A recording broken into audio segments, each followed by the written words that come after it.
ఓం నమ శాంతాయ దివ్యాయ సత్యధర్మస్వరూపిణే స్వానందామృతతృప్తాయ సుందరాయ నమో నమః. మనం అమృత బిందు ఉపనిషత్తు అధ్యయనం చేస్తున్నాం. బెంగళూరులో చాలా అత్యంత వైభవంగా జరిగినటువంటి శిబిరంలో మనం ఈ అమృత బిందు ఉపనిషత్తునే ప్రారంభించాం.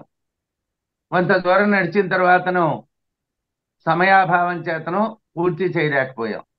అయినప్పటికీ కూడా మళ్ళీ మనం కొత్తగా ఇక్కడ ఆన్లైన్లో మాత్రమే వింటూ ఉన్నటువంటి సభ్యులు వినడానికి వీలుగా, అలాగే డాక్టర్ శర్మ గారు చెప్పినట్టుగా పాత వాళ్ళు మరొకసారి మననం చేసేటువంటి విధంగా ప్రారంభం నుంచి కొద్దిగా దాన్ని మరీ 10 వారాలు 8 వారాలు కాకుండా ఒక 4-5 వారాల లోపుని ఈ అమృత బిందు ఉపనిషత్తును పూర్తి చేసుకునే ప్రయత్నం చేద్దాం.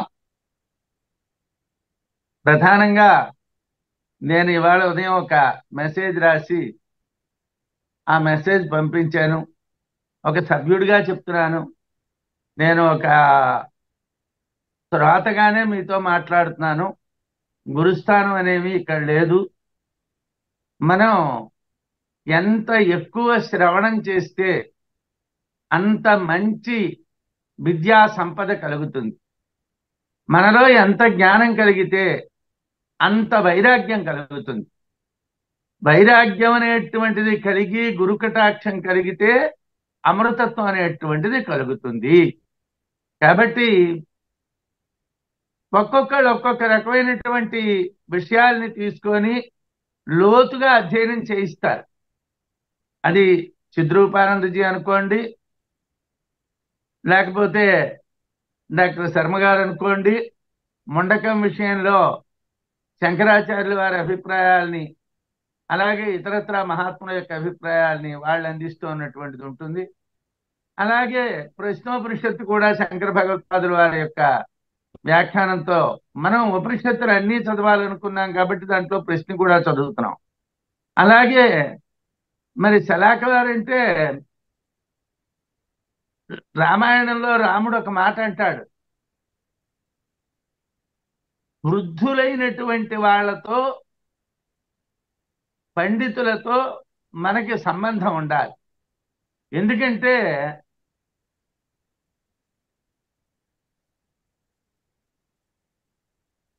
బహుశ్రుతానాం వృద్ధానాం బ్రాహ్మణానాం ఉపాసిత, బ్రహ్మజ్ఞానము కలిగినటువంటి బహుశ్రుతులైనటువంటి వృద్ధులైనటువంటి వాళ్ళని రాముడు ఉపాసించేవాట.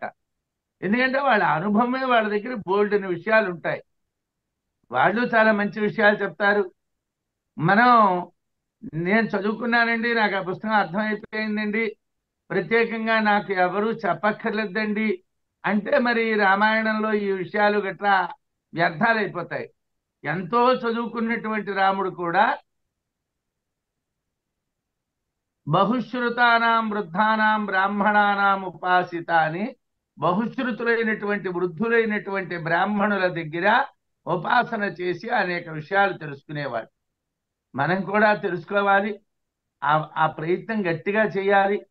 అది మరి శలాక వారి దగ్గర అనుకోండి, లేదు మద్దులపల్లి వారి దగ్గర అనుకోండి, అలాగే మన దగ్గర ఉన్నటువంటి గురు పరంపరని మనం వినియోగించుకొని మనం మంచి విషయాల్ని, ఒక్కొక్కళ్ళ నోట్లో ఒక్కొక్క విషయం ఉంటుంది, ఒక్కొక్కళ్ళ ఆలోచనకు ఒక్కొక్క విషయం తడుతుంది. ఆ విషయాలని అన్నింటినీ కూడా మనం తెలుసుకొని మనం వ్యాఖ్యానమో లేకపోతే ఒక అర్థం పుస్తకమో చదివాం, మనకి అర్థమైపోయింది అనేటువంటి భ్రాంతిని మనం పొందకుండా మనం బహుశ్రుతులుగా ఎదగాలి అని మిమ్మల్ని అందరినీ నేను కోరుకుంటూ, ఈ రోజు వరకు నేను సభాముఖంగా కూడా చెప్పాను, నేనేం పెద్దగా సభల్లో వెళ్ళి మాట్లాడటం అలవాటు పెట్టుకున్నటువంటి వాడిని కాను. విజయనగరం ఊరికి మాత్రమే పరిమితమైనటువంటి వాడిని. లేకపోతే ఎక్కువ విషయాలు తెలుసుకోవాలనేటువంటి ప్రయత్నం చేశాం. అలాగే మీరు కూడా చేయాలని మిమ్మల్ని అందరినీ కూడా బాగా ముందుకు రావాలని కోరుకుంటూ మనం ఇప్పుడు అమృత బిందు ఉపనిషత్తు ప్రారంభిద్దాం. అమృత బిందు ఉపనిషత్తు బ్రహ్మజ్ఞానానికి సంబంధించినటువంటి ఒక విశిష్టమైనటువంటి గ్రంథం. అసలు ఇది ఎన్నిసార్లు విన్నా యథార్థానికి చాలా గొప్పది. ఉపనిషత్తుల్లో అమృతత్వం గురించి చెప్పారు. అమృతం అంటే పదార్థం కాదు. ఏదో ఖగనాథుండమరేంద్రు గెలిచి సుధమున్ గైకొన్న చందంబునన్ జగతీనాథుల చైత్యపక్ష చరులను సాల్వాదులందోరి భద్రకుడై చక్రి భరించ భీష్మసుతన్నని ఓ పద్యం ఉంది. ఓహో, అమృతాన్ని గరుత్మంతుడు పట్టుకో వెళ్ళాడు దేవేంద్రుని జయించి. అలాగే ఆతద పక్షమారుత రయ ప్రవికంపిత ఘూర్ణితాచలవురాత మహార్ణవుండు బలవన్ నిజదేహ సముజ్వల ప్రభాధూత పతంగ తేజుడు ఉదితుండి తార్క్యుడు తల్లికిన్ మనఃప్రీతి యసంగుచున్నగసే భీమజవంబునన్ అభ్రవీధికిన్ అని భారతంలో పద్యం ఉంది. గరుత్మంతుడు అమృతాన్ని తేవడానికి బయలుదేరాడు. అమృతాపహరణం అన్నటువంటి ఘట్టాన్ని చెప్తారు. అవన్నీ కూడా అమృతం అంటే ఒక కొండలో ఉంటుంది. ఒక 10 లీటర్లో 25 లీటర్లో 100 లీటర్లో 1000 లీటర్లో ఉంటుంది అని కాదు. అమృతం అంటే ఏమిటి? అది పదార్థం కాదు. నిఘంటువుల ప్రకారం నవిద్యతే మృతం మరణం అస్మాదితి అమృతం అంటే మరణము లేనటువంటిది అమృతము. నమ్రియంతే అనేన ఇది అమృతం, సావు లేనటువంటిది అమృతము. నాస్తి మృతం మరణం అస్మిన్నితి, దీని యందు మృతి కానీ మరణము కానీ లేదు. మోక్షాన్ని ఈ నిర్వచనాలతో సాధారణంగా చెప్తారు. నమృత భవతీతి అనేన అమృతం, దీని చేత చావు లేదు అని చెప్తారు. అమృతం అంటే సామరసము అని కూడా యజ్ఞయాగాదులకు సంబంధించినటువంటి సామలత యొక్క రసం అని కూడా చెప్తారు. అమృతం వారిసురయో నిర్వాణే చ అతి సుందరే అయాచితే యజ్ఞశేషే పుంసి ధన్వంతరే భవేత్ అని నిఘంటువులో కూడా అమృతం అంటే నీరు అన్న అర్థం ఉన్నది, కళ్ళు అనే అర్థం ఉన్నది, మోక్షము అనే అర్థం ఉన్నది. అలాగే అయాచితమైనటువంటి ఎవరిని అడగకుండా లభించేటువంటి యజ్ఞశేషమైనటువంటి అన్నము అనే అర్థం ఉన్నది. అలాగే ధన్వంతరి అనే అర్థము కూడా అమృతమునకు ఉన్నది. అప్సుచ ఘృతామృతే అని నిఘంటువు. నీళ్ల యందు అమృతము అనే శబ్దం చెప్తారు, నెయ్యి యందు కూడా అమృతము అనే శబ్దం చెప్తారు. మొత్తం మీద అమృతం అంటే మరణ ధర్మం లేనటువంటిది, చావు లేనటువంటిది. వేదాంతంలో కూడా అమృతాన్ని మరణ ధర్మం లేనటువంటి దాన్నిగానే చూస్తారు. అంటే అమృతం ఒక పదార్థం కాదు. మరి అమృతం పదార్థం కాకపోతే అమృతం బిందువు ఏమిటండి? అమృతం బిందువు ఎలాగవుతుంది పదార్థం కానప్పుడు? అసలు బిందువు అంటే ఏమిటి? బిదిర్ విదారణే అని, విదారణ అనేటువంటి అర్థంలో బిదిర్ అనేటువంటి ధాతు ఉన్నది. బిందతీతి బిందవహ అని బిది అవయవే అని ఒక ధాతు ఉన్నది. అంటే బిది అనేటువంటి అవయవ అర్థ ధాతువు నుండి బిందువు అనేది పుడుతుంది. అవయవములు కలిగినటువంటిది అని అర్థం. విదారణము ముక్కలు కలిగినటువంటిది అని అర్థం. 2 అర్థాల్లో కూడా చెప్తారు. పృషదాది శబ్దానాం బహువచనే నిర్దేశ ప్రాయిక పృషతో బిందురిష్యతే అని ఒక వ్యాకరణ వాక్యం ఉంది. దాని ప్రకారం అసలు బిందువు అనేటువంటిది నిత్య బహువచనాంత శబ్దం.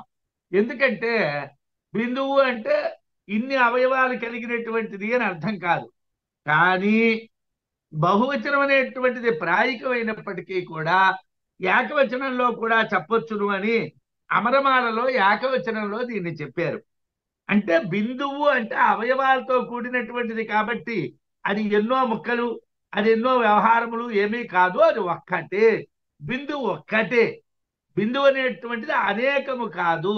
ఈ మాట మనకి ఎందుకు కావాలంటే ఆత్మ పదార్థము అవయవములు కలది కాదు. బ్రహ్మ పదార్థమునకు అవయవములు లేవు. బ్రహ్మము బహు అవయవ సంఘటితమైనటువంటిది కాదు. ఎందుకంటే అపరిచ్ఛేద్యం కాబట్టి, నిరవయవం కాబట్టి. అందుకోసం బిందువు అనేటువంటిది ఏకవచనంలో కూడా ప్రయోగించబడుతుంది అని అమరమాలలో చెప్పారు. బిందువు అనేటువంటిది విదారణ విషయం. జ్యోతిర్ఘనో బిందుభాట్య అని నిరుక్తంలో బిదిర్ విదారణే అనేటువంటి స్థానంలో భాకు బదులు బా వచ్చింది. అంటే భాట్ అనడానికి బదులు బా. బిందువు. బిందువు అంటే ఓ మొక్క, మొక్క కాదు, ఏకవచనం, ఒకటే ముక్క అంటే ఏకాకారం. ప్రజ్ఞాన ఘన అంటే ఒక ఉప్పు గడ్డ అన్నట్టుగా ఒక అమృతపు గడ్డ, అమృతం గడ్డ అనమాట. బిందువు అంటే అమృతము గడ్డ. ధ్రువ విదారణే అనేటువంటి ధాతువు ప్రకారం భిదిర్ విదారణే అంటే ముక్క. అమృత బిందువు అంటే అమృత ఖండము, అంటే ఉప్పు గడ్డ అన్నట్టుగా అమృత ఖండము, అమృతం అనేటువంటి ఒక గడ్డ. ఇక్కడ పూర్ణత్వం చెప్పకపోవటం శబ్ద బ్రహ్మ విషయం కనుక అయి ఉంటుంది అంటారు. ఎందుకండి ఓ మొక్కని ఎందుకు అంటున్నారండి అని అంటే, ఇప్పుడు ఒక ఉప్పు గడ్డ ఉన్నదనుకోండి, అదే సర్వస్వం కాదు. ఉప్పు అనేటువంటిది అంతా కలిపితే ఒక గడ్డ మనం చూపించలేం. అలాగే ఆత్మ సర్వాంతర్వ్యాపి అయినటువంటి దాన్ని చూపించలేం. కాబట్టి ప్రజ్ఞాన ఘనమైనటువంటి ఆత్మ ఎలాగైతే ప్రజ్ఞాన ఘనైక రస అంటున్నామో, అలాగే ఇది కూడా ఏకరసమైనటువంటి అమృతము, ఏకరసమైనటువంటి ఒక గడ్డ. ఇది అవయవే అనేటువంటి అర్థంలో కూడా అమృత బిందువు అంటే అమృత స్వరూపానికి అవయవం. అంటే శబ్ద బ్రహ్మము నుండి పరబ్రహ్మాన్ని పొందుతున్నాం, శబ్ద బ్రహ్మాన్ని ఓంకారాన్ని పొంది దాని నుండి పరబ్రహ్మాన్ని పొందుతున్నాం. అదే విషయాన్ని ఈ ఉపనిషత్తులో ఉపదేశం చేశారు. కాబట్టి ఈ ఉపదేశానికి అమృత బిందు ఉపనిషత్తు అని పేరు పెట్టారు. అంటే ఓంకారంలో ఉన్నటువంటి అమృతత్వం అనేటువంటి శబ్ద బిందువుని, శబ్దం అనేటువంటి బిందువుని మనకి విస్తారంగా చెప్పి మన పరబ్రహ్మం వైపు నడిపిస్తున్నారు. కాబట్టి ఇది అమృత బిందువు అయింది. మృత్యు అంటే హిరణ్య గర్భుడు.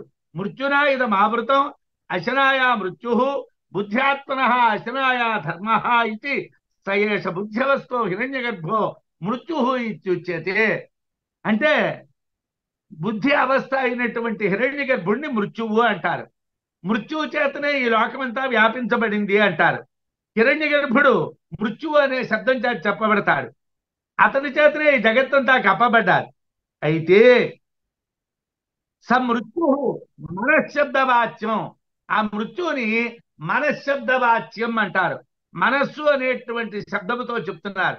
సంకల్పాది లక్షణం మృత్యు ప్రజాపతి, సంకల్ప వికల్పములు అనేటువంటి లక్షణములు కలిగినటువంటి మృత్యువే ప్రజాపతి అని చెప్తున్నారు. మృత్యువు మనశ్శబ్దం చేత చెప్పబడుతున్నది అని మనకి తెలుస్తున్నది.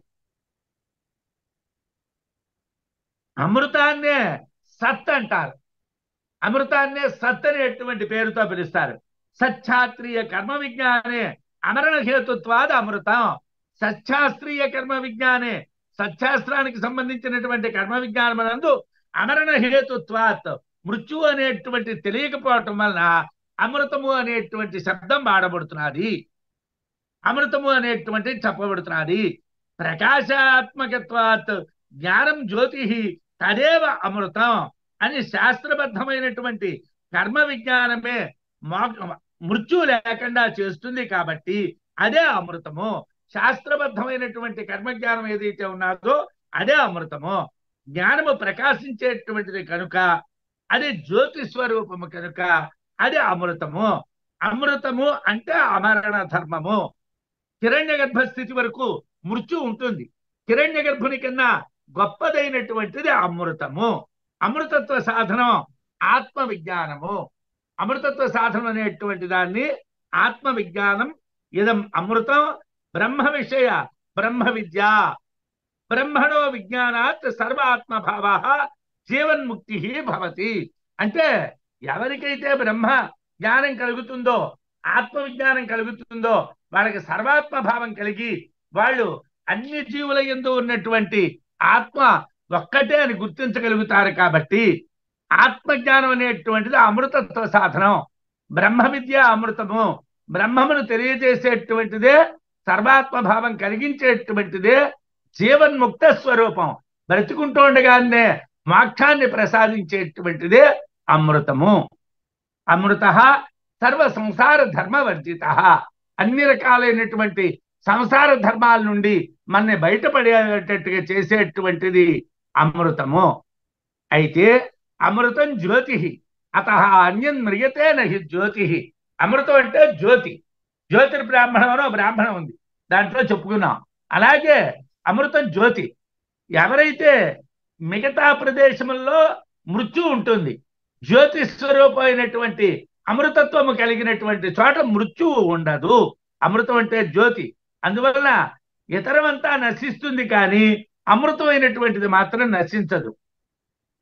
అయితే అమృతం పొందడానికి అజ్ఞానాపగమాత్ విద్వాన్ అహం అమృత ఏవా. మరి అమృతం ఎలా పొందడం అండి? ఓ గ్లాస్ పట్టుకో వెళ్తే ఇంద్రుడు ఏమైనా ఇస్తాడా? లేకపోతే ఎక్కడైనా మోహినీదేవిని పట్టుకొని ఒక గ్లాస్ తెచ్చుకోవచ్చునా? ఏం కాదండి. అజ్ఞాన అపగమాత్, అజ్ఞానం పోవాలి.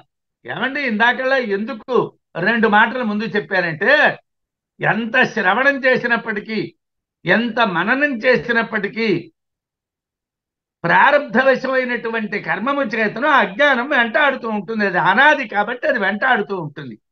దాన్ని ఖండించడానికి గుర్వభిగమనం వైరాగ్య లక్షణంచ అని మీరు ముండకంలో విన్నారు.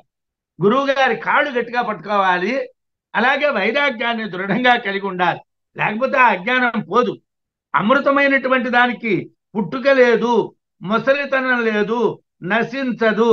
అజత్వాత్ అజరత్వాత్ అవినాశి యతః అతః ఏవ అమృతః. దానికి చావు లేదు, పుట్టుక లేదు, ముసలితనం లేదు. యస్మాత్ జనుప్రభృతి త్రిభిర్వికారై వర్జితః తస్మాత్ ఇతరైరపి భావవికారైస్త్రిభిః తత్కృతైశ్చ కామకర్మ మోహాదిభిః మృత్యురూపైః వర్జితః అని పుట్టుక, చావు, ముసలితనం మొదలైనటువంటి షడ్భావ వికారములు లేనటువంటిది, అవి అంటనటువంటిది అమృతము అని చెప్పారు. ఈ అమృతత్వం విత్త సాధ్యేన కర్మణ నా అమృత. బాగా డబ్బున్న సార్, ఒక 500 కోట్లు అంటే ఎడంచేత్తో పారేస్తారు సార్. ఆయన ఎడంచేత్తో పారేస్తాడు, కానీ కుడి చేత్తో అడుక్కునే మోక్షం దొరకదు. ఎందుకంటే విత్త సాధ్యేన కర్మణ, డబ్బున్నది, ఆ డబ్బు ఖర్చు పెట్టి దీన్ని సంపాదిస్తాను అంటే కుదరదండి. ఇది ధనం చేత సంపాదించడానికి వీలయ్యేటువంటిది కాదు. ఆత్మజ్ఞానం తది అమృతత్వ సాధనం. ఆత్మజ్ఞానమే అమృతత్వానికి సాధనం. అమృతత్వానికి ఆత్మజ్ఞానమే సాధనం. ఈ అమృతత్వం అనేటువంటిది ఆనంద రూపం. సర్వానర్థ దుఃఖాపయాస ప్రహీణం సుఖరూపం అమృతం యద్ విభాతి విశేషేణ స్వాత్మన్యేవ విభాతి సర్వదా అనేటువంటి ముండకంలో ఉన్నటువంటి వ్యాఖ్య ప్రకారం మీరు ఈ ముండక వ్యాఖ్య చదువుతున్నారు అంటే ఈ మాటలన్నీ వింటున్నారు. కొద్ది గట్టి పడాలి. మన చదువు ఏమిటంటే ఎక్కడికి మనం దాన్ని వినియోగించుకోవాలి, ఎక్కడ దేన్ని మనం అంటించాలి అన్నటువంటి దాన్ని బాగా మనం బుద్ధిలో పర్యాలోచన చేయాలి. ముండక వ్యాఖ్యలో సర్వమైనటువంటి అనర్థములు, దుఃఖాలు, ఆయాసాలు లేనటువంటి సుఖరూపమైనటువంటి అమృతం ఆత్మ ఎందే ప్రకాశిస్తుంది. ఆత్మ బ్రహ్మముగా తెలిసినటువంటి వాడే అమృతుడు. తమ ఆత్మానం బ్రహ్మయేతద్ విదుస్తే అమృతాభవంతి. ఆత్మనే బ్రహ్మము అని ఎవడు తెలుస్తాడో వాడు అమృతుడు, వాడు జీవన్ముక్తుడు. శుక్రమైనటువంటిది, శుద్ధమైనటువంటిది, మరణ ధర్మము లేనటువంటిది బ్రహ్మము. దాన్ని తెలియాలి. అంటే బ్రహ్మము అమృతమని, అది శుక్రమని, శుద్ధమని, అమృతమని యథోక్తం బ్రహ్మ విజానీయాత్, ఏ విధంగా చెప్పబడ్డాదో ఆ విధంగా తెలుసుకోవాలి అని కఠోపనిషత్తులో భగవత్పాదులు వారు చెప్పారు. ఈ విధంగా బ్రహ్మమే అయినటువంటి అమృత ఖండాన్ని మనం దర్శించాలి. అమృతము, బిందువు అనే వాటికి కొంత అర్థ విచారణం మనం చేశాం. అయితే ఈ ఉపనిషత్తులో మనస్వరూపము, దాన్ని నిరోధించేటువంటి విధానము, ఆత్మ యొక్క ఏకత్వము, పరాపర విద్యాస్వరూపము చెప్తూ శబ్ద బ్రహ్మమై పరమాత్మకు ప్రతీక అయినటువంటి వాంకార తత్వ విచారణ కూడా చెప్పబడ్డాది. సాధారణంగా గొప్ప బ్రహ్మ విద్యా విషయాలు కలిగినటువంటి ఈ అమృత బిందు ఉపనిషత్తుకి భగవత్పాదుల వారు ఎందుకు వ్యాఖ్య రాయలేదు అనేటువంటి సందేహం వస్తుంది. దీనికి వ్యాఖ్య భగవత్పాదుల వారు రాయలేదు. అలాగే ఇతరులైనటువంటి పెద్దలు కూడా ఎవరూ దీనికి వ్యాఖ్యానం రాసినట్టుగా మనకి లభించడం లేదు. చిన్మయ మిషన్లో తేజోమయానంద గారి పుస్తకం మాత్రమే దొరికింది. ఇతరత్ర ఎవరు కూడా పూర్వ విజ్ఞానం కలిగినటువంటి పండితులు అమృత బిందు ఉపనిషత్తుకు వ్యాఖ్యానాలు రాయడం చూడలేదు. కానీ అమృతాన్ని గూర్చి, అమృత ఖండమైనటువంటి శబ్ద బ్రహ్మాన్ని గురించి, ఆ అమృతానికి అవయవ రూపమైనటువంటి శబ్ద బ్రహ్మాన్ని గురించి, సావయవ రూపం బిందు, అవయవ రూపమైనటువంటి బిందువుని గురించి, మనస్సుని గురించి, ఆత్మ బ్రహ్మ ఒకటే అనేటువంటి విషయాన్ని గురించి, పరాపర విద్యల్ని గురించి భగవత్పాదుల వారు బృహదారణిక ఉపనిషత్తులోని, ఛాందోగ్యోపనిషత్తులోని, కఠంలోని, ముండకంలోని, మాండూక్యంలోని, ప్రశ్నలోని, తైత్తరీయంలోని, ఐతరేయంలోని, ఛాందోగ్యంలోని అన్ని ఉపనిషత్తుల్లో కూడా చాలా వ్యాఖ్యానాలు చేశారు. ఈ విషయాల్ని చాలా చోట్ల ఆయన స్పృశించారు. ఇవన్నీ వివరంగా చెప్పుకున్నారు. అలా చెప్పారు కాబట్టి మనం వాటన్నిటినీ స్వీకరించి ఈ అమృత బిందు ఉపనిషత్తును అర్థం చేసుకుంటాం అన్నటువంటి ఉద్దేశంతో వ్యాఖ్యానం రాయకపోయి ఉండొచ్చును. అనుభూతి స్వరూపమైనటువంటి అమృతత్వం యోగులు అనుభవిస్తారు కనుక దానికి ప్రత్యేకంగా వ్యాఖ్య వ్రాసి ఉండకపోవచ్చును అని భావించాలి. విద్యారణ్యులు అనుభూతి ప్రకాశంలో చేసినటువంటి వివరణ వల్ల కూడా అమృతత్వం అనేటువంటిది అనుభూతి విషయం కనుక వాంకారం ద్వారా అమృతత్వ అనుభూతి తెలియటం ఇందులో మనం దర్శించాలి. అంటే మనం రేపు ఎప్పుడైనా ప్రయత్నం చేసేటువంటి అనుభూతి ప్రకాశంలో కూడా వాంకారాన్ని ఎలా ఉపాసించాలి, దాని ద్వారా ఏ విధంగా అనుభూతిని పొందాలి అన్నటువంటిది విద్యారణ్యుల అనుభూతి ప్రకాశంలో చెప్పారు. ఆ ప్రకారంగా కూడా ఇది అనుభూతి విషయం, ఇది వాచ్య విషయం కాదు, మాట్లాడుకునే విషయం కాదు. మన అమృత బిందువును దర్శిద్దాం. వాంకారాన్ని ఉపాసించే విధానంలో నాద బిందువులు అంగంగా చెప్పబడ్డాయి.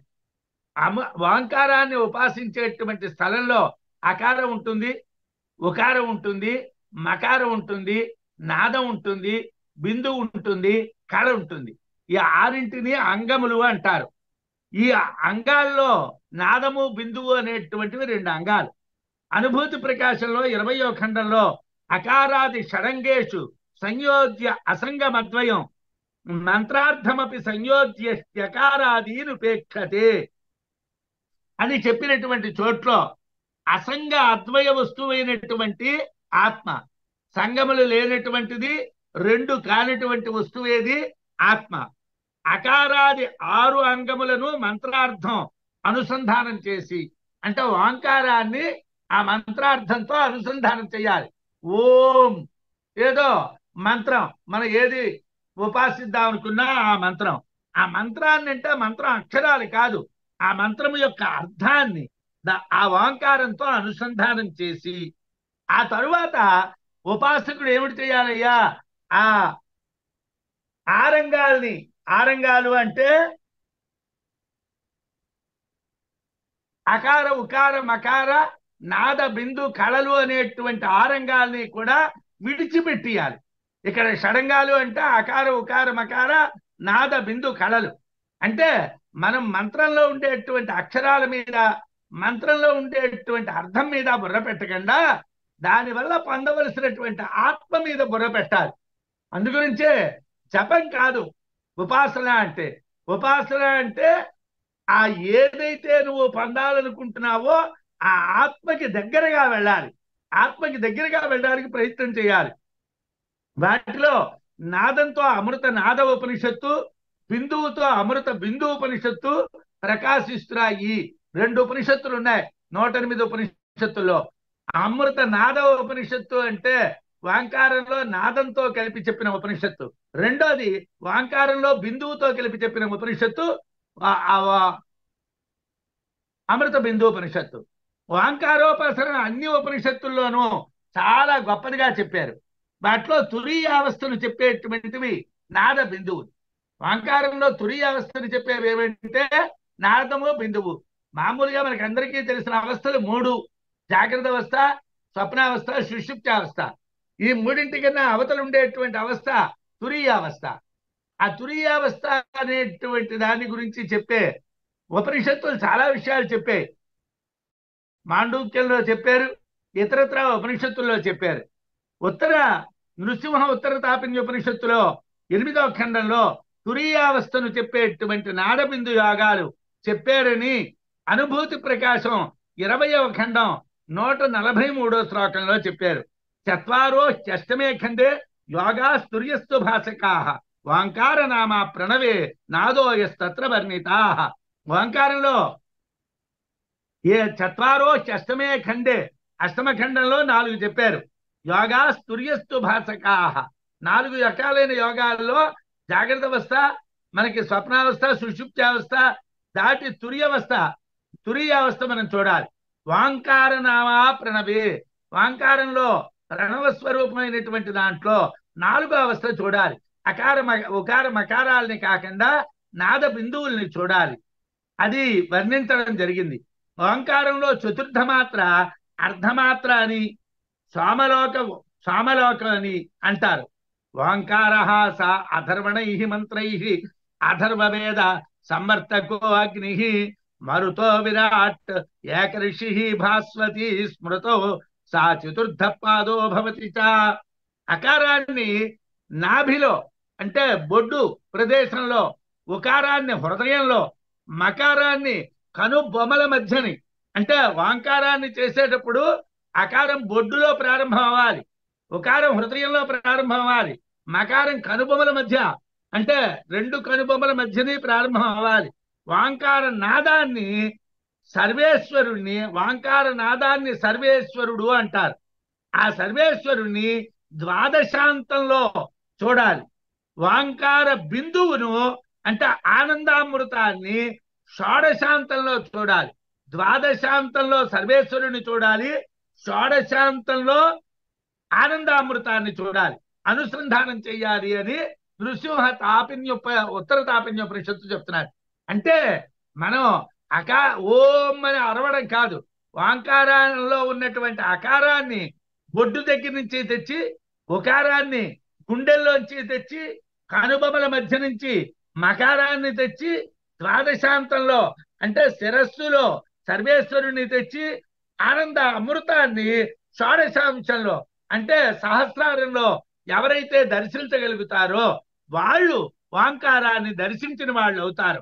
ఆనందామృతమైనటువంటి వాంకారాన్ని షోడశాంతంలో అనుసంధానం చెయ్యటమే అమృత బిందువుగా తెలుసుకోవాలి అని పెద్దల యొక్క భావన అన్నమాట. ఈ అమృత బిందువు ఉపనిషత్తులో ముఖ్య విషయాలు ఏమిటండి? మనస్సును గురించి చెప్పారు, అక్షర పరబ్రహ్మం గురించి చెప్పారు, ఓంకార తత్వాన్ని చెప్పారు, అహం బ్రహ్మాస్మి అని చెప్పారు, బద్ధులు ముక్తులు వాళ్ళ యొక్క జ్ఞానాన్ని సంబంధించి చెప్పారు, ఆత్మ విచారణ చెప్పారు, అనాత్మ నిరాకరణం చెప్పారు, మాయా పరాపర విద్య చెప్పారు, భిన్నత్వ నిరాకరణం చెప్పారు, ఆత్మ విచారణని ఎలా మధించాలి అన్నటువంటి చెప్పారు, ప్రత్యేక బ్రహ్మస్థితిని కూడా చెప్పారు. మనోవిషయకంగా 5 మంత్రాలు ఉన్నాయి. ఈ అమృత బిందు ఉపనిషత్తు అథర్వ వేద పరంగా కొంతమంది చెప్తారు, కొందరు కృష్ణ యజుర్వేద పరంగా చెప్తారు. ఈ అమృత బిందు ఉపనిషత్తుకి ఒక ధ్యాన శ్లోకాన్ని కూడా చెప్తారు. అమృత బిందోపనిషద్ వేద్యం యదేవ పరమాక్షరం తదేవ హి త్రిపాద్రామచంద్రాఖ్యం న పరాగతి అని ధ్యానాన్ని కూడా చెప్తారు. ఇందులో త్రిపాద్ విషయాన్ని, అకార ఉకార మకార విషయాన్ని తీసుకొని నాద బిందువుల్ని వాటికి పరంగా అమృతంగా తెలుసుకోవటాన్ని గురించి చెప్పారు. మనస్సు విషయంలో చెప్పినటువంటి 5 మంత్రాలు, వాటిని గురించినటువంటి వివరాల్ని ముందు మనం ఒకసారి అనుకుందాం. మనోహి ద్వివిధం ప్రోక్తం శుద్ధం చ అశుద్ధమేవచ. అశుద్ధం కామ సంకల్పం, శుద్ధం కామ వివర్జితం. మనస్సు 2 రకాలు. ఒకటి శుద్ధము, కోరికలు లేనటువంటిది. 2 అశుద్ధము, కోరికలతో కూడుకున్నటువంటిది. మన ఏవ మనుష్యానాం కారణం బంధమోక్షయో బంధాయ విషయాసక్తం ముక్తి నిర్విషయం స్మృతం. మనస్సు వల్లనే బంధము మోక్షము అనేటువంటివి కలుగుతున్నాయి. విషయాల యందు ఆసక్తి, విషయాల్లో ఆసక్తమైనటువంటి మనస్సుని బంధము అంటారు. విషయములని అంటనటువంటి మనస్సుని ముక్తమైనటువంటిది అంటారు. ఇతో నిర్విషయస్యాస్య మనస్సో ముక్తిరిష్యతే అతో నిర్విషయ నిత్యం మనఃకార్యం ముముక్షుణ. విషయాలు అంటనటువంటి మనస్సు ముక్తి సాధనం. దానివల్లనే మోక్ష ముముక్షుత్వం.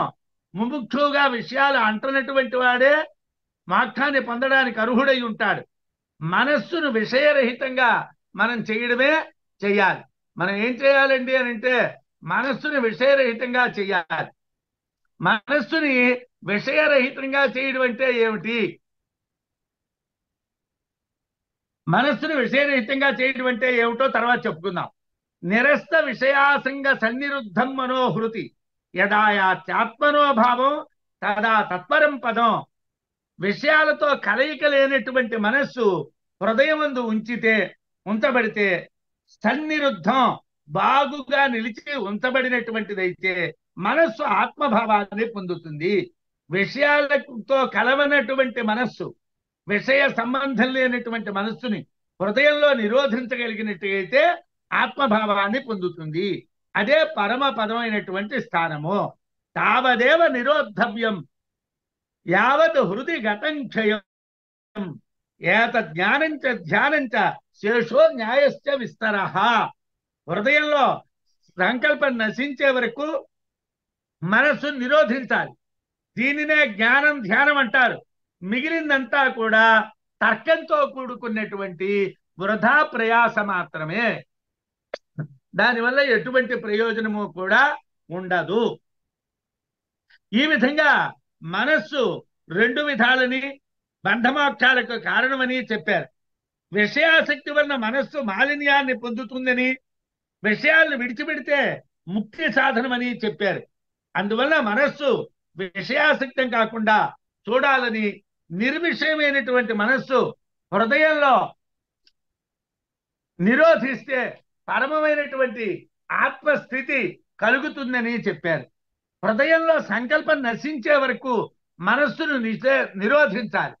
హృదయంలో సంకల్పాలు ఏవి పుట్టకుండా ఉండే వరకు కూడా మనస్సును నిరోధించాలని, అదే జ్ఞానం, అదే ధ్యానము అని చెప్పి మిగిలిందంతా కూడా వ్యర్థమైనటువంటి తర్కమే అని చెప్పారు.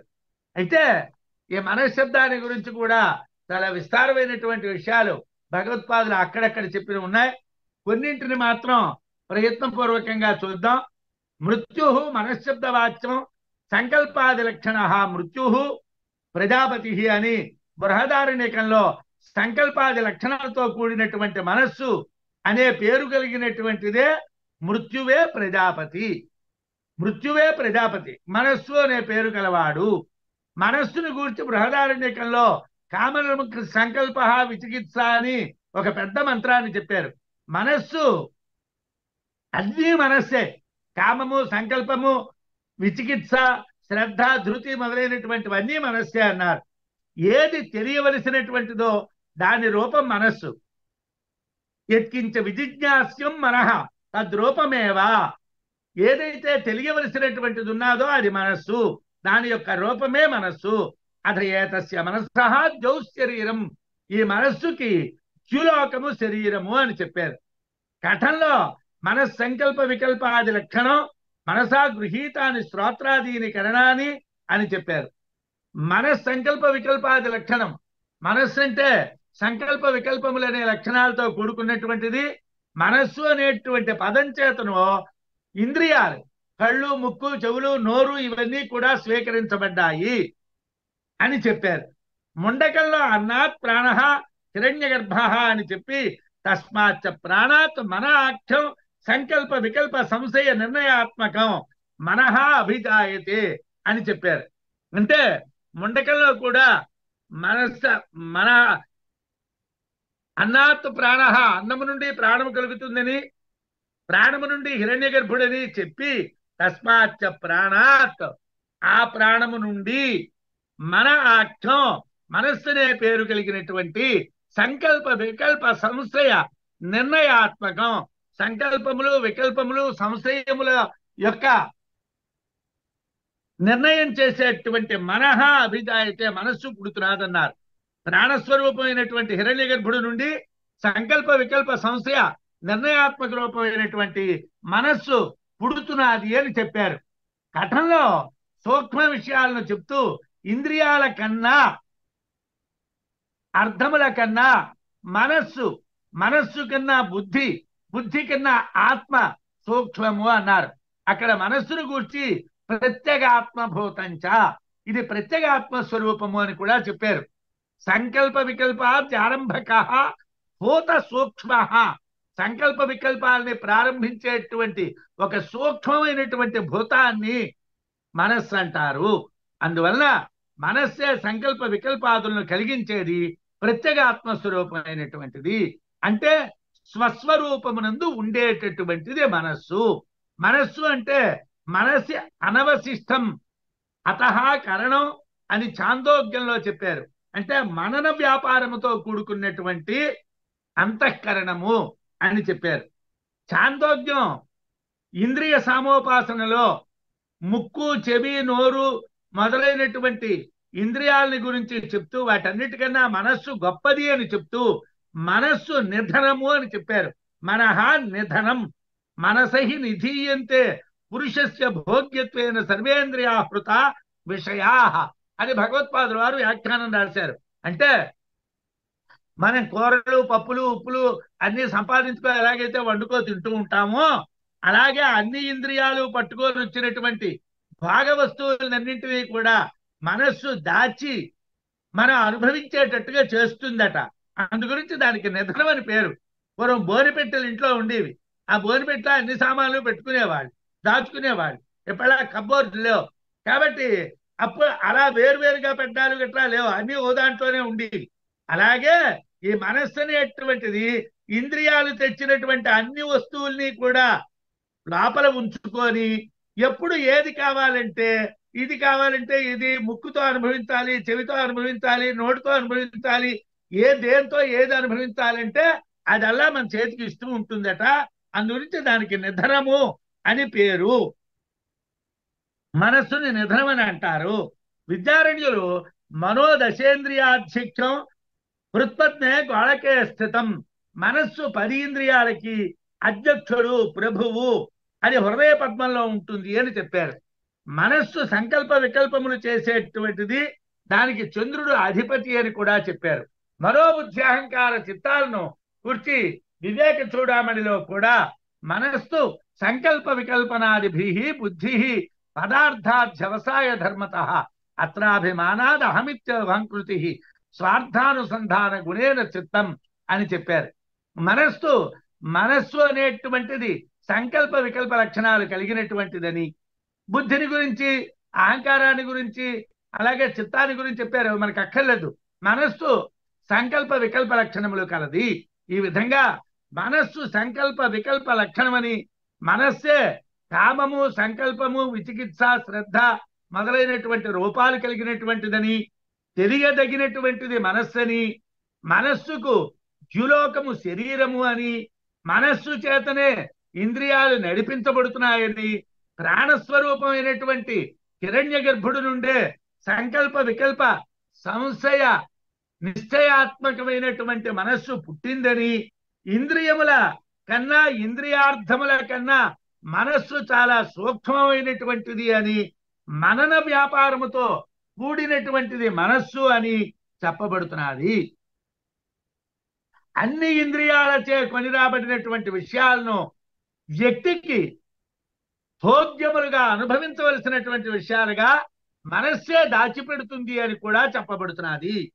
అతీంద్రియ విషయ జ్ఞానం కలిగినటువంటిది మనస్సు అని బృహదారణ్యకంలో, కథంలో, ముండకంలో, ఛాందోగ్యంలో భగవత్పాదుల వారు వివిధ సమయాల్లో వ్యాఖ్యానాలు చేశారు. విద్యారణ్యులు పంచదశిలో మనస్సు ఇంద్రియాలకు రాజు అని చెప్పారు. హృదయ పద్మంలో మనస్సు ఉంటుంది అని చెప్పారు. భగవత్పాదులు వివేక చూడామణిలో మనస్సు సంకల్ప వికల్ప లక్షణాలు కలిగినటువంటిది అని చెప్పారు. ఇటువంటి మనస్సు శుద్ధము, అశుద్ధము అని 2 రకాలు అని అమృత బిందు ఉపనిషత్తులో చెప్తున్నారు. కామ సంకల్పాలతో కూడినటువంటిది అశుద్ధము, కామ సంకల్పము లేనటువంటిది శుద్ధము. మనస్సు శాస్త్రము చేత, ఆచార్యుని చేత సంస్కరించబడాలి. ఎలాగండి అని అంటే పరమార్థ జ్ఞాన సంస్కృతేన ఆచార్యోపదేశపూర్వకం అని బృహదారణ్యక వ్యాఖ్యానం. పరమార్థ జ్ఞానము చేత సంస్కరించబడినటువంటిది ఆచార్యోపదేశపూర్వకం, గురువు చేత ఉపదేశము ముందుగా కలిగినటువంటిది. అంటే గురూపదేశము కలిగినటువంటి శాస్త్రబద్ధముగా సంస్కరించబడినటువంటి మనస్సు చేతనే మనం పరమాత్మని చూడగలము. మనసా ఏవ ద్రష్టవ్యం. మనస్సు చే చూడాలి అని అంటే మనస్సు చంచలం కదండి, కాదు. గురువు యొక్క ఉపదేశం చేతను పరమార్థ సంస్కృత జ్ఞానము చేతను అది చాలా గట్టిగా నిలబడుతుంది. అందువల్ల శుద్ధమైనటువంటి మనస్సు కోరికలు లేనిది ఉంటుంది. కామాలు అంటే తృష్ణా ప్రభేదా అని శంకర్లు వారు చెప్పారు. కామం అంటే ఏమిటండి? కామములు కలిగినటువంటిది అశుద్ధము, కామములు లేనటువంటిది శుద్ధము అంటున్నారు. కామం అంటే ఏమిటి? తృష్ణా ప్రభేదా, అనేక రకాలైనటువంటి తృష్ణల్నే శంకరుల వారు కామము అన్నారు. అనాత్మ విషయా అవిద్యాలక్షణా మృత్యవ. కోరికలు ఏమిటండి? ఆత్మ విషయములు కావు, అవిద్యా లక్షణములు కలిగినటువంటివి, మృత్యుస్వరూపములైనటువంటివి. అర్థాత్ కామా, కామములన్నీ కూడా మృత్యుస్వరూపములే. కోరికలు మృత్యు లక్షణాలు. అవి కల మనస్సు అశుద్ధము, అస్వచ్ఛమైనటువంటిది. అవి లేని మనస్సు శుద్ధము అంటే స్వచ్ఛమైనటువంటిది. మనస్సు స్వచ్ఛమైతే మోక్షం, మనస్సు విషయాసక్తమైతే బంధం. స్వచ్ఛమంటే నిర్విషయము, విషయములు అంటే ఇంద్రియముల యొక్క అర్థములు ప్రయోజనములు. మనస్సు ఇంద్రియార్థములతో కూడితే బంధం.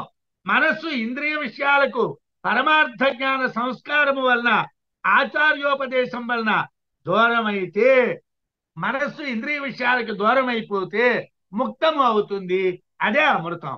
బహిర్గతములైనటువంటి కామ్య విషయాల్ని అంటే కోరికల్ని అల్ప ప్రజ్ఞ గల వాళ్ళు పొందుతారు అని కథంలో పరాచ కామాన్ అనునయంతి బాలాహ. లోకంలో ఉండేటువంటి కామ్య విషయాల్ని అపండితులైనటువంటి వాళ్ళు, తక్కువ ప్రజ్ఞ కలిగినటువంటి వాళ్ళు పొందుతారు. ఆత్మదర్శనానికి అవిద్య ప్రతిబంధకము. ఎవరికైతే అవిద్య విడిచిపెట్టదో వాళ్ళకి ఆత్మదర్శనం కాదు. విషయాలంటే ఏమిటండి? దృష్టాదృష్ట భాగములు, కనిపించేటటువంటి కనిపించనటువంటి భాగాల్ని విషయములు అంటారు. వీటి అందరి తృష్ణ చేతను ఆత్మదర్శనానికి ప్రతిబంధకం ఏర్పడుతుంది. ఏ మృత్యోహ ఎంతి వితతస్య పాశ అని అవిద్యా కామకర్మ సముదాయాత్ మృత్యు పాస్యతే బధ్యతే ఏన పాశం.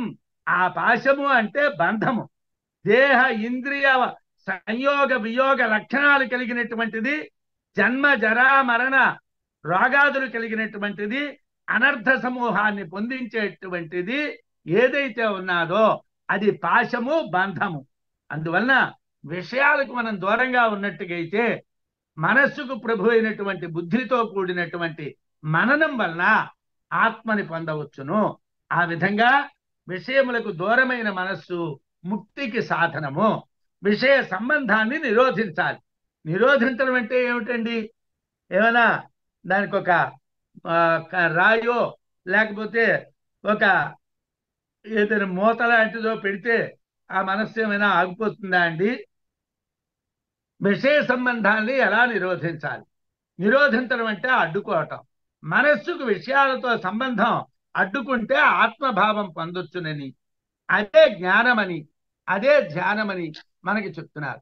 జ్ఞానము ధ్యానము అంటే ఏమిటండి? ఆత్మని మనం విషయ సంబంధాల నుంచి అడ్డుకోవడమే. విషయ సంబంధాల నుంచి మనస్సును అడ్డుకోవాలి. ఎలా అడ్డుకుంటాం? ఆత్మజ్ఞానాన్ని పొందొచ్చును. ఎలా అడ్డుకోవడం? ఇక్కడ సన్నిరుద్ధం, నిరోధవ్యం అన్నారు. అంటే మామూలుగా మనకి తెలిసిన ప్రకారం బాగుగా నిరోధించుట అన్నటువంటి అర్థాన్ని చెప్తాం. మనస్సును విషయాల నుండి దూరం చేయడం అంటే ఏమండి? మనస్సు కనిపించదు కదండి, ఆ విషయాలు కనిపించవండి. ఎప్పుడో ఎక్కడో ఏదో ఒక వస్తువు కనిపిస్తే ఈ వస్తువు చూస్తే బాగుండు అనిపిస్తుందండి. ఏదో ఎక్కడో వస్తువు కనిపిస్తే ఇది తింటే బాగుండు అనిపిస్తుందండి. ఏదో ఎక్కడో కనిపిస్తే ఇది వింటే బాగుండు అనిపిస్తుందండి. దీన్ని ముందుగా ఎలా నిరోధించడం అండి? అది కనిపించినప్పుడు ఆ కోరిక కలిగింది, ఆ ఆలోచన కలిగింది, దాన్ని అప్పటికప్పుడు ఎలా నిరోధించడం అండి? మనస్సు కనిపించదు కదా. అంటే మనస్సులో ఉండేటువంటి సత్వరజస్తమో గుణాల వల్లనే మనస్సు పనిచేస్తుంది. అంటే నువ్వు సాధారణంగా ఏం చేయాలి? సత్వగుణాన్ని కలిగి ఉండాలా, రజోగుణాన్ని కలిగి ఉండాలా, తమో గుణాన్ని కలిగి ఉండాలా? నీ మనస్సు కంట్రోల్లోకి రావాలంటే సత్వరజస్తమో గుణాన్ని కంట్రోల్లోకి తేవాలి. ఎలాగండి? మనస్సు త్రిగుణాత్మకము. అంటే చిత్తానికి పంచభూమికలు ఉంటాయి. ఏమిటంటే 5 ఉంటాయి. ఏమిటంటే 5ను? క్షిప్తము, మూఢము, విక్షిప్తము, ఏకాగ్రము, నిరుద్ధము అనే 5 దశలు ఉంటాయి. ఏమిటండి అంటే రజస విషయేషు క్షిప్యం క్షిప్తం. సాధారణంగా ఏమండి, ఉదయాన్నే లేచాం, గబగబా తయారైపోయాం, టిఫిన్ అయిపోయింది, అయిపోగానే బండి తీసుకోనో కారు తీసుకోనో అలా ఒకసారి వీధిలోకి వెళ్ళి వస్తానని బయలుదేరాం. అంటే నేను ఎక్కడికి వెళ్ళకపోతే ఉండలేనండి, ఇంట్లో కూర్చుంటే నాకు తోచదండి. ఏమిటిది? రజస్సు అనమాట, రజోగుణం అనమాట. రజస విషయేషు క్షిప్యం క్షిప్తం. అంటే ఏదో ఒక పని మీద వెళ్ళడం, ఎక్కడికో అక్కడికి తిరగడం, ఎవరితోనో ఒకరితో మాట్లాడడం, ఎవరికో ఒకరికి ఏదో అక్కర్లేనటువంటి విషయాలు సంప్రదింపులు చేయడం, ఇదంతా రజస్సు. దీన్ని క్షిప్తము అంటారు. ఇది క్షిప్తము అనేటువంటిది. మనస్సు 24 గంటలు ఏదో దాంట్లో బిజీగా ఉంటుంది, దీన్ని క్షిప్తము అంటారు. తమస నిద్రాలస్యాది కృత్రిమత్తు మూఢం. ఏమండి, వాడు చాలా మూఢుడండి. అంటే వాడు ఉదయం లేచాడు, స్నానం చేసేసాడు, ఒకసారి గుడ్ మార్నింగ్ స్వామి అని దేవుడికి దండం పెట్టేశాడు, టిఫిన్ చేశాడు, డబల్ కాట్ మీద కానీ లేకపోతే దివాన్ కాట్ మీద కానీ పడుకో టీవీ చూసుకుంటున్నాడు. తమస, తమో గుణంతో ఏమిటండి? నిద్ర, ఆలస్యము, బద్ధకము మొదలైనటువంటి వృత్తులు ఏవైతే ఉన్నాయో అవి మూఢములు. వాడిని మూఢుడు అంటారు. అలా ప్రవర్తించేవాడి మనస్సుని మూఢం అంటారు. ఈషద్ రజస్తమో సంస్పృష్టేన సత్వేన కదాచిత్ ధ్యానయుక్తతయా క్షిప్తాద్ విశిష్ట విక్షిప్త. ఇంకా కొద్దిమంది ఉంటారు, వాళ్ళు ఏమిటంటే రజోగుణాన్ని కొంచెం కంట్రోల్ చేసుకుంటారు, వీధులు అంటే తిరగడం, అలాగే నిద్ర తగ్గించుకుంటారు, ఆ బద్ధకాన్ని తగ్గించుకుంటారు, కొద్దిగా కూర్చొని ఒక చోట కూర్చొని కదాచిత్ ధ్యానయుక్త ఏదో పరమేశ్వరుడు విషయాన్ని చింతిస్తూ ఉంటారు. ఇలా ఉండేటువంటి దాన్ని విక్షిప్తము అంటారు. అంటే వీడు కంప్లీట్ గా అయ్యా ఆత్మతత్వంలోకి వెళ్ళలేదు, కానీ మరీ రజోగుణం వాడిలాగా తమో గుణం వాడిలాగా 24 గంటలు అక్కర్లేని వ్యవహారాల్లో కాకుండా 1 గంట అటు 1 గంట ఇటు 10 నిమిషాలు అటు 10 నిమిషాలు ఇటు ఇటు అటు ఊగుతూ ఉంటాడు వీడు. ఇలా ఉండే వాడిని విక్షిప్తము అంటారు. విధూత రజస్తమో మలేన శుద్ధ సత్వేన ఏకాగ్రం ఏకతానం. ఏమండి, వాడు చాలా ఏకాగ్రంగా ఉంటాడండి. అంటే ఇప్పుడు వింటూ ఉన్నప్పుడు మనం ఏకాగ్రంగా వినాలి. చెప్తూ ఉన్నటువంటి వాళ్ళు చెప్తూ ఉంటే మనం యువతలకెళ్ళి వచ్చి వాళ్ళతో మాట్లాడి వీళ్ళతో మాట్లాడి ఏమిటోనండి ఆయన కథలు చెప్తున్నాడండి, కాకరకాయలు చెప్తున్నాడండి, బోరు కొట్టించేస్తున్నాడండి, ఇలా మాట్లాడుతున్నాం అనుకోండి, మనకేమిటి అక్కడ వాడు చెప్పాడో బుర్రకేమి ఎక్కుతుందండి? మనం అక్కడ కూర్చోవాడు మాట్లాడుతూ ఉంటే మనం మన బుద్ధిని పెట్టి వింటే వాడు చెప్పింది మంచి విషయమా చెడ్డ విషయమా, దాంట్లో విషయం ఉందా లేదా అన్నది తెలుస్తుంది.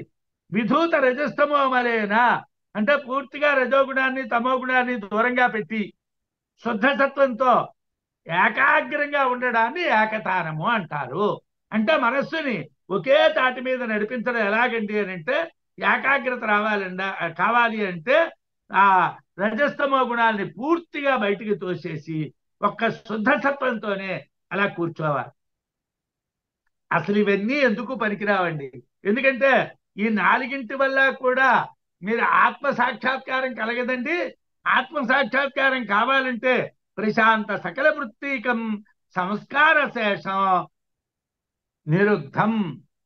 అన్ని రకాలైనటువంటి వృత్తులు కూడా నశించిపోయి ఆ శుద్ధసత్వం కూడా నశించిపోయి శాంతంగా ఉండేటువంటి సంస్కారము కలిగినటువంటి ఏ మనస్సు అయితే ఉన్నాదో దాన్ని నిరుద్ధము అంటారు. అంటే ఎటువంటి వృత్తులు ఉండకూడదు, నిర్గుణముగా నిర్వ్యాపారముగా ఉన్నటువంటి మనస్సు మాత్రమే ఆత్మ సాక్షాత్కారానికి పనికొస్తుంది. కాబట్టి అన్ని వృత్తులను ప్రశాంతపరచటమే నిరుద్ధము. ఆ విధంగా మనస్సుని కానీ మనం నిరోధించామనుకోండి, ఆత్మభావం కలుగుతుంది. అదే జ్ఞానం, అదే ధ్యానం. ఇతరమైనదంతా తర్కమే. ఏమండి, నిజంగానే భగవంతుడు ఉన్నాడా అండి? ఉంటే ఎక్కడ ఉంటాడండి? ఏమండి మొన్న ఎప్పుడో శిబిరంలోని ఆ కంఠం దగ్గర నుంచి కిందకి బొడ్డు దగ్గర నుంచి మీదకి చూస్తే మధ్య భాగంలో ఆత్మ ఉంటుందన్నారండి. నిజంగానే అక్కడ ఉంటుందంటారా? కోసి చూడమంటారా? కోసి చూస్తే ఏమీ ఉండదు, రక్తం ఉంటుంది, ఏమీ రాదు. మనకు కావాల్సింది ఏమిటి? తర్కం కాదు, పొందడం. ఆత్మ ఏ విధంగా గురువు చెప్పాడో, ఏ విధంగా సంస్కారాలు గురువు చేశారో ఆ సంస్కారవంతంగా బుద్ధిని నడిపించినట్టుగైతే నీకు ఆత్మ సాక్షాత్కారం అన్ని అవయవాల్లోనే అవుతుందండి. మన మొత్తం శరీరమే కాదు, మొత్తం జగత్తంతటా కూడా పరమాత్మ ఉన్నది కాబట్టి, ఇందుగలడు అందులేడని సందేహము వలదు కాబట్టి, పరమాత్మ సర్వాత్మ కాబట్టి, సర్వాత్మభూతుడు, సర్వ వస్తువుల యందు వ్యాపించినటువంటి వాడు కాబట్టి ప్రతి చోట మీరు చూడొచ్చును. ఎప్పుడు చూడొచ్చును? మనం దాన్ని నిరోధిస్తే, మనస్సును నిరోధిస్తే. ఉదాసీనో గతవ్యథ అని గీత, న్యాయస్థ విస్తర అనేటువంటిది కఠంలోని వితతస్య పాశం అన్న చోట భగవత్పాదులు వితతస్య విస్తీర్ణస్య సర్వతః వ్యాప్తస్య పాశం అనే అర్థాన్ని బట్టి ఏమంటే ఇక్కడ తర్కము విస్తరము అన్నారు. విస్తరం అంటే ఏమిటండి అర్థం? అంటే విస్తరము అంటే వితతము, వితతము అంటే ఏమిటండి? పాశము, కట్టుబాటును కలిగించేది. అది ఏమిటండి? వితతస్య విస్తీర్ణస్య సర్వతః వ్యాప్తస్య, అంతటా వ్యాపించినటువంటిది పాశం. మనం ఉదయం లేచిన దగ్గర నుంచి నిద్రించే సమయం వరకు మొత్తం అన్ని బంధములే, ఏవి కూడా ముక్తములు కావు. మనం దేని నుండి బయటికి రావడం లేదు, కట్టుబడిపోతున్నాం. కాబట్టి అంతటా విస్తరించినటువంటి హేతువాదం. ఎందుకు స్నానం చేయాలండి? ఎందుకు పారాయణ చేయాలండి? ఎందుకు ధ్యానం చేయాలండి? ఎందుకు జ్ఞానం సంపాదించాలండి? ఎందుకు గురువుల్ని సేవించాలండి? ఎందుకు నివేదనం పెట్టాలండి? ఈ వెధవ ప్రశ్నలు ఎందుకండి? ఇవన్నీ కాకుండా నేనేమిటి అన్నటువంటి తెలుసుకుంది నువ్వు ప్రయత్నం చేసుకుంటే చాలు కదా. ఆ ప్రయత్నం చేయడు, ఇలా ప్రశ్నలు వేయడానికే జీవితాన్ని అంతటి గడుపుతాడు. ఆ ప్రశ్నలే వాడికి మిగిలిపోతాయి, సమాధానం మరి దొరకదు. కాబట్టి అంతటా విస్తరించినటువంటి హేతువాదం మాత్రమే వితతస్య పాశం అన్నటువంటి మాటలో చెప్పారు కఠోపనిషత్తులో. అదే విస్తర. తర్కము విస్తరము అంటే పాశము. ఏదైతే అంతటా వ్యాపించి మన్ని బంధింపజేస్తున్నాదో ఆ హేతువాదాన్నే విస్తరము అన్నారు, ఆ హేతువాదాన్నే పాశము అన్నారు. అంటే ఈ విధంగా మనస్సు దాని నిరోధనం వల్ల కలిగేటువంటి, అంటే ఆ మనస్సుని కానీ మనం నిరోధించినట్టుగైతే, అంటే రజోగుణం అంటకూడదు, తమోగుణం అంటకూడదు, అలాగని కొద్దిగా సత్వగుణం కాకూడదు, పూర్తి సత్వగుణం కూడా కాకూడదు. నిర్గుణమైనటువంటి విధానంలో ఆ మనస్సుని కానీ నిరోధించినట్టుగైతే, నిరోధము అంటే ఏ గుణాలు అంటకుండా దాన్ని మనం కంట్రోల్లోకి తెచ్చినట్టుగైతే అదే అమృతత్వము.